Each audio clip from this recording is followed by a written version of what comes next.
Salve, salve, povo de fé. Áudio número 2 falando sobre o Orixá Ogum. Hoje nós vamos falar um pouco sobre os fatores de Ogum e como eles se traduzem nos elementos ou na hereditariedade dos seres.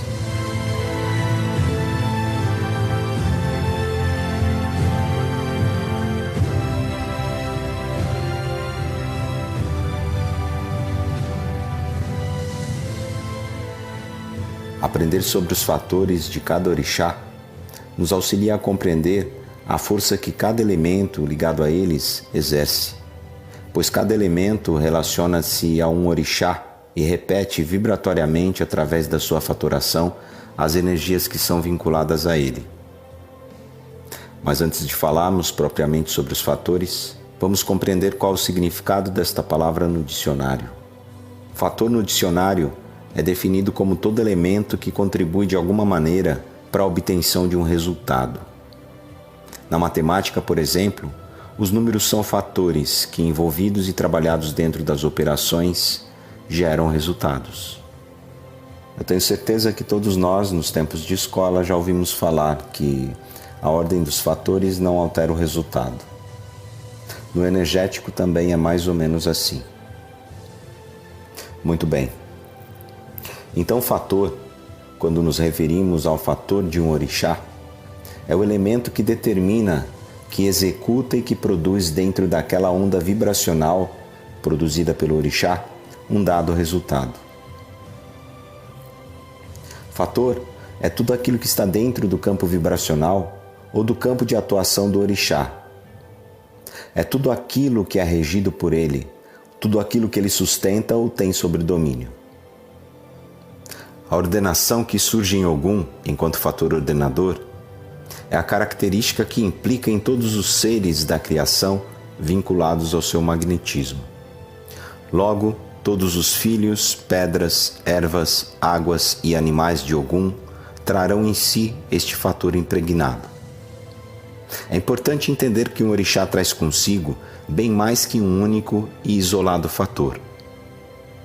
O que acontece é que alguns fatores acabam ganhando predominância sobre um poder orixá, passando a representá-lo quase que instantaneamente quando pensamos nele. Por exemplo, o fator congregador nos remete ao Oxalá, o cristalizador a Logunã, o agregador a Oxum e o renovador a Oxumaré. O fator expansor remete-nos a Oxóssi e o concentrador a Ubá. O ordenador nos remete a Ogum e o direcionador a Yansan. O equilibrador nos remete a Xangô e o purificador a Egunitá.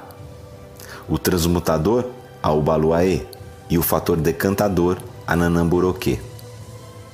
O gerador é de Iemanjá e o paralisador de Omulu. Então estes são os principais fatores dos orixás. São aqueles que, ao serem mencionados ou pensados, já nos remetem ao poder que os propaga, ao orixá em si. Mas isso não significa que sejam únicos. Tantos que, se fôssemos gravar um único áudio sobre todos os fatores pertencentes a Ogum, este seria bem longo.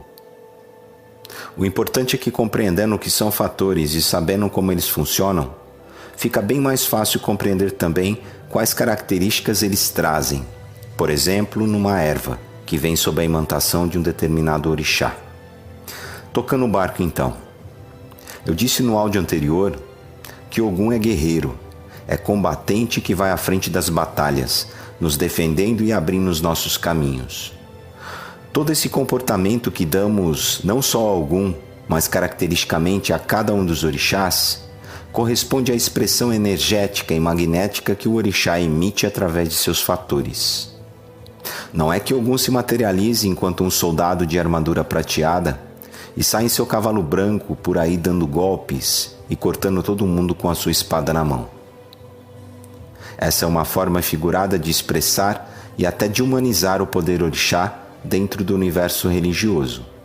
Mas temos que entender que os orixás, assim como Deus, Olorum para nós da Umbanda, são energias, emanações energéticas que provocam ondas e magnetismos distintos.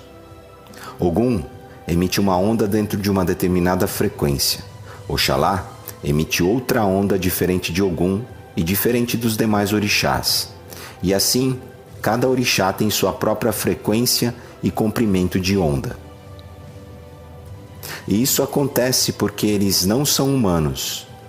Quando falamos de Ogum, não estamos falando de uma entidade de Ogum, e sim de um poder. No áudio número 1, eu disse que Ogum se propaga no trono da lei através do elemento eólico, e que produz com essa propagação milhões de seres elementais ligados ao ar.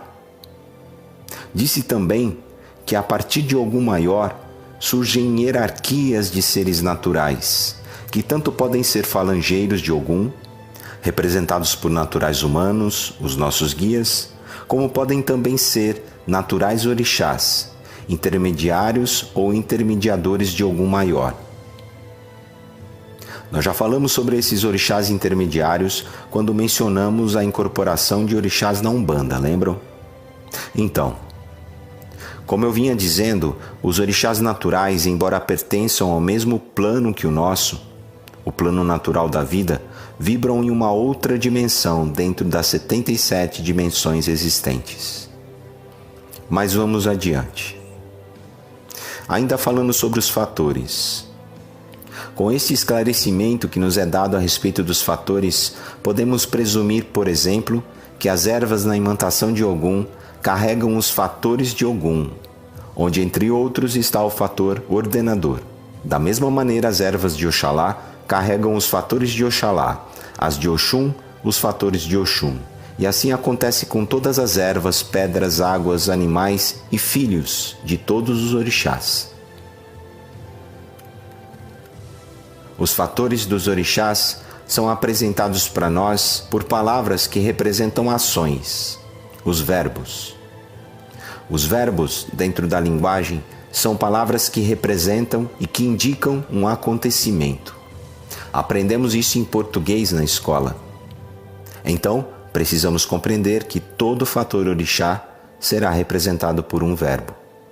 No caso de Ogum, verbos como ordenar, abrir, cortar, corrigir, quantificar, quebrar. Como eu disse, são muitos fatores relacionados a Ogum e aos demais orixás. Estes são apenas alguns deles. Agora uma pergunta a respeito dos fatores. Se cada orixá transfere aos elementos presentes na Terra seus fatores, e estes passam então a representá-los, emanando seu poder, nós, seres humanos também fatorados pelos orixás, representamos e emanamos os seus poderes? A resposta é sim, representamos e emanamos. Chamamos isso comumente dentro do meio umbandista como características dos filhos dos orixás.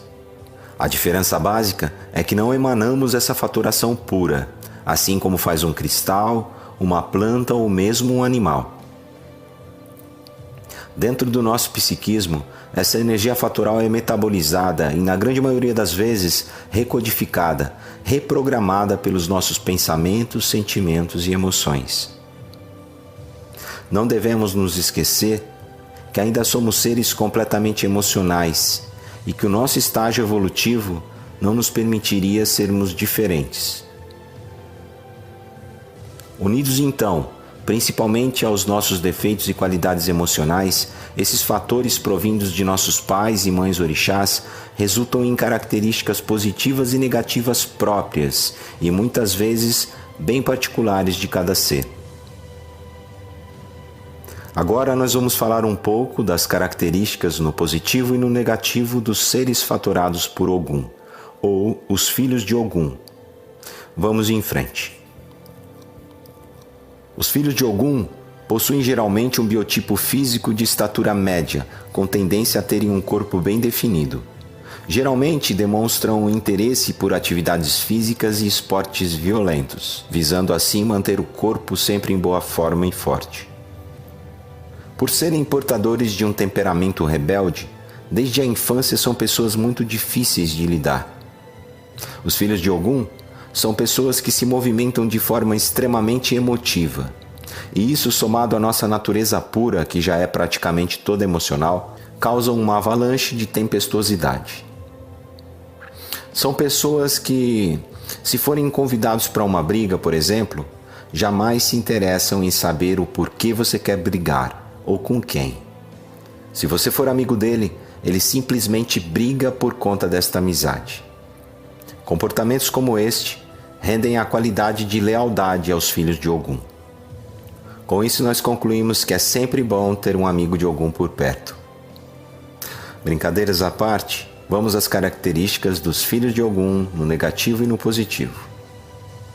No negativo, são pessoas com gênio bastante forte, mandonas, agitadas, impacientes e afoitas. Com isso, normalmente tomam decisões precipitadas. Iniciam tudo por impulso, sem se preocupar como ou quando vão terminar. Normalmente são muito ciumentos e possessivos, o que naturalmente às vezes os rende à fama de violentos. São pessoas implacáveis, rigorosas, intolerantes, nervosas e briguentas, e muitas vezes se mostram insensíveis. Já no positivo, os filhos de Ogum são pessoas que perseguem incansavelmente seus objetivos, mas como difícil é sempre a sua maior tentação, porque ele é impulsionado por desafios, quando os atinge, imediatamente os abandonam e partem em busca de um desafio maior. São pessoas que sabem mandar e liderar sem nenhum tipo de constrangimento. São muito francos e por isso não fazem rodeios para dizer o que pensam.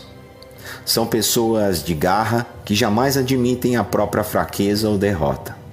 Choram e caem na mesma velocidade que se levantam e seguem lutando. Por serem pessoas sinceras demais, não toleram a falsidade e, apesar de serem impulsivos e emotivos, são friamente calculistas e estrategistas, o que normalmente lhes garante uma boa parte da batalha vencida. São competitivos e vigorosos, principalmente no amparo ao próximo.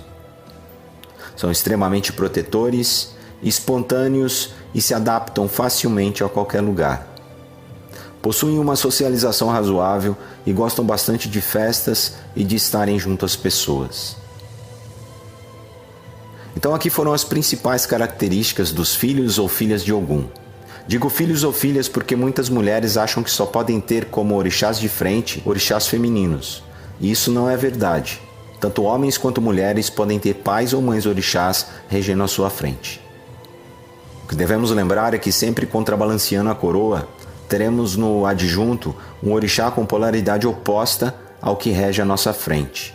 Mas este é um outro assunto e eu só mencionei mesmo por curiosidade. Por hoje nós terminamos por aqui, rogando sempre a Pai Ogum que derrame suas bênçãos sobre cada um de nós. Saravá Ogum, Ogunhê meu Pai. Até a próxima quinta.